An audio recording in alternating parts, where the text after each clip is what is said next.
সেদিন যখন গেছিল কেমন মনমরা। এখন দেখবি বিদেশি কসমেটিক্স মেখে চকচকে হয়ে বাড়ি ফিরছে।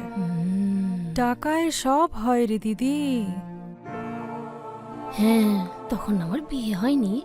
এই বোন, বলছি বাঁচাও বলে যে আমাকে ওই বাড়ি থেকে তাড়িয়ে দিয়েছে, সেটা কি নদীকে বলবো নাকি চেপে যাবো বলতো? এমন ভাবে বলছিস যেন আমি না বলতে বললে তুই চুপ থাকবি। না, বিষয়টা তা নয়। এই আমার এক দোষ, পেটে কথাও থাকে না, বাচ্চাও থাকে না। এই শোন, বলছি আমি যদি নাও বলি, ওই শঙ্করদা, জবা বৌদি, ওরা বলবে না ভেবেছিস? ওই যে খুচুটে না ওরা। হ্যাঁ, প্রাইভেট গাড়ি। ও, ডক্টর সেনের। ছাড় তো, এলে তো আমরাই আগে দেখতে পাবো। হ্যাঁ।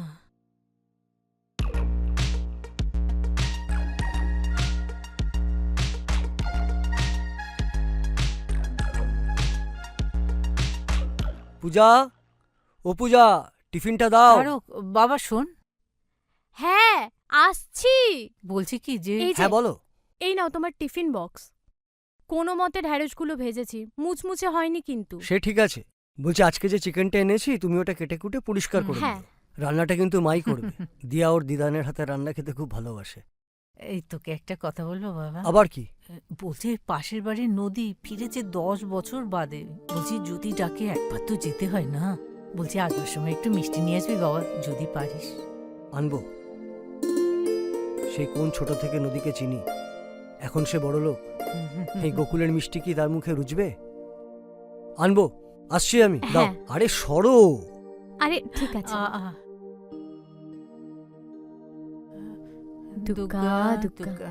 ঠাকুর ভালো করো ঠাকুর। জানিস পূজা, এই নদী আর আমাদের তারক খুব ভালো বন্ধু ছিল। ছোটবেলায় একসঙ্গেই খেলাধুলা করত। একদিন দেখি দুজনে মিলে বড়বউ খেলা করছে। নদী বলছে, ওগো শুনছো? তখন কত আর বয়স, ওই 6-7 বছর হবে ধর।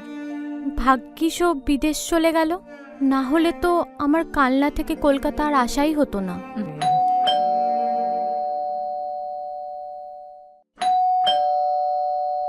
অদ্ভুত ব্যাপার, হোয়াট রাবিশ। গলা প্রায় চিড়ে গেল, নিচ থেকে ডাকছি শুনতে পাচ্ছ না?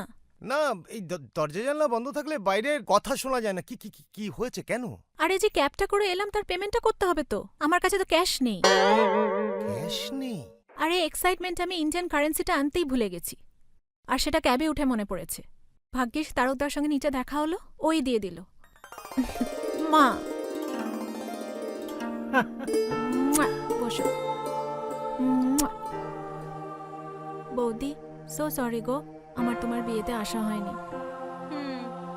কি করব বলো, তখন সদ্য নতুন কোম্পানি জয়েন করেছি, একটা রেসপন্সিবিলিটি তো আছে বলো। হ্যাঁ শুনেছিলাম তো, বাট বুবলাই কোথায়?